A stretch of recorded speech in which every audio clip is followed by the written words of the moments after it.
First of all, many thanks for your time, John. I know you're busy during the carnival and leading up to Super Saturday, but we're sat here overlooking the most iconic racecourse in the world. What would you say your main role as a steward is to ensure that the highest quality here?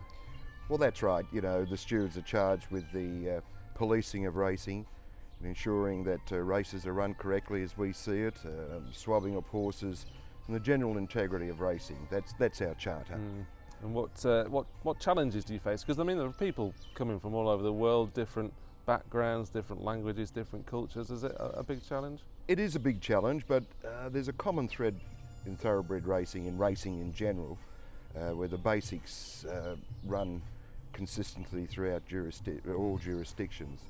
So we embark on a process of communication with trainers and jockeys to ensure that they're aware of our rules and our local rules and what is expected of them. And those local rules, are they, would you say they're continuously under review? Would you look at them? Absolutely. 2 years ago we rewrote the rules of racing, updated them or renovated them, whatever way you like to describe it. But we keep an eye on rules throughout the year. I'm on the International Harmonisation Committee rules body, so I keep abreast of all rules in that situation. One of the sort of main rules in regards to what I see that's taking place in England is the whip. Are you an advocate of being quite lenient over here? It doesn't seem as though there's many jockey bans. No, well, it's interesting. UK has, I believe, 7 strikes throughout a race. We have 12. Hong Kong have no limit on it. Australia have 5 before the 100 metres and unlimited after the 100 metres. We're focused on 12. I believe that's acceptable. But it's interesting that you raise that, because last year we had 42 breaches of whip rules, and also including 4 suspensions. This year we're running at 16 breaches. Now we have a structure, and that's told to the riders, our guideline penalty structures, that the first offence would be a reprimand. The next offence would be a fine. Third offence is a fine and then a suspension. But they're guidelines, and we have in the past gone to a suspension if there's a blatant breach of the rules. So 12 strikes seems to be right. Jockeys do go over, and we do penalise them when they're over in that situation. But fortunately, and touch wood, so far this year, it's been reasonable. As I say, there's been 16 breaches, not all excessive, forward of the shoulder and consecutively hitting their horses. So that's the structure that we have, and jockeys appreciate our structure. They know where they stand. But we, at any time, if there's a blatant breach, we can swing into a suspension first up. And I suppose, are you conscious of the fact there's a fairly small jockey pool here, and you don't really want them sitting on the sidelines, do you? Well, that really, Steve, that doesn't come into it with us. If somebody's breached the rule, and they've been told in relation to whip or careless riding, then we will act. Would you say the quality's increasing? The quality of riding's increasing? I certainly think so.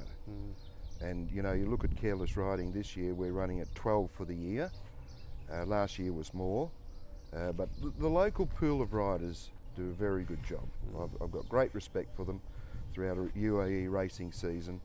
And it's acceptable. We would like 0 suspensions, but given the competitive nature of racing, that's going to be hard to achieve. The other interesting factor is that it's been great to see some apprentices, young riders, come through this year. George Buckell's had a very good season. Hector Crouch is a class young rider, and young Manuel Fernandez rode his first 5 winners here. So it's a great learning ground. They're not only on thoroughbreds, but they're on purebred Arabians. So I think they go back better horsemen. So I'm happy with the quality of rider. One thing I notice is after a race you're continuously talking to the jockeys. Are you almost acting as a mentor? You sort of keeping an eye on you, don't do this, don't do that next time? That's true, and we see it as that situation of education of riders. Apart from reading a rule from the rule book and suspending them, we think that if we can prevent something from happening, then we will do that. So that's the way we run it, and I think riders appreciate it. They like to be told if they're getting close to the mark or whatever. So that's what we do.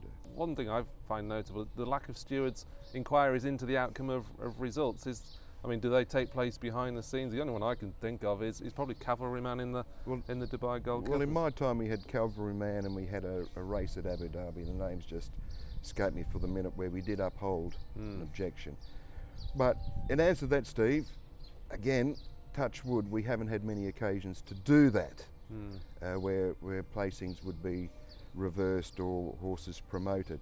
So we're certainly very conscious of it, but so far the demand has been there. Would you ever consider televised stewards' inquiries? Just into the outcome of results? But no problem with that at all. Yeah. We do that in Australia, and when you say televised, that is in relation to objections and the like. Yeah. We've got no issue with that.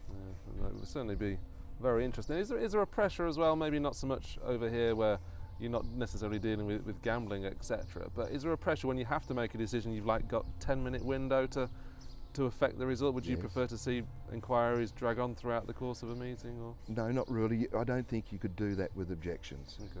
I think, and certainly not under our model of racing, but we do have offshore betting. But you need to expeditiously deal with objections, get the riders in, get the trainers in, hear what they say and make a decision. So there is pressure on you, and you need to keep the show flowing, as they say. And obviously there's a panel of you. Do you find that debate is healthy, or would you prefer to all kind of be thinking the same thing, singing off the same hinge? No, you don't want an echo in the room, and you'll see it one way and you'll get the opinion of the others and other stewards, and they're all entitled to a vote, but that's done quickly. The other stewards also realise, of course, that we're under pressure, so we have to make a decision. But no, welcome debate without dragging it on indefinitely. And that sort of brings me to the appeal process. Would it be the same group of stewards who would deal with an appeal if a jockey was to choose? Well, there's an appeal body. There's an ERA appeal body, which consists of 3 sitting members, which are expatriates and of legal background. Mr. Jeremy Key is the chairman of that appeal body, and then they have other lawyers and a businessman. So the stewards present a case on appeal to that body. That body then rules after hearing all the evidence. So it's separated, but the stewards present their case, the aggrieved person presents their case, and it goes from there. Are uniformed rules throughout the world wishful thinking? Is it good that different jurisdictions have different rules? I think, in my experience and seeing what has transposed over the years, I think it is wishful thinking. I think there's certain rules that, you know, if you want harmonisation of rules, somebody's got to give and somebody's got to take. And if jurisdictions, they function suitable to their conditions, it's very hard for them to change for the sake of harmonisation. Protest rules, for example, is a classic. Now, somebody's got to give if we want harmonisation. So I'd like to think it's a possibility, and I've still got hope, but maybe a bridge too far. Obviously coming to the end of the season here in Dubai, what sort of things would you get up to in the off season? Naturally a bit of golf, holiday, but I mean, you're obviously always looking ahead to next season, so what sort of things would you be doing? Well, certainly holidays. I'm not a golfer, but what happens in the off season, we review the season that's gone past. We send all race clubs what we call end of season reports with suggestions and recommendations to improve their racing. So we do that. 2 years ago rewrote the rules of racing. We look at policies, we review everything that we've done.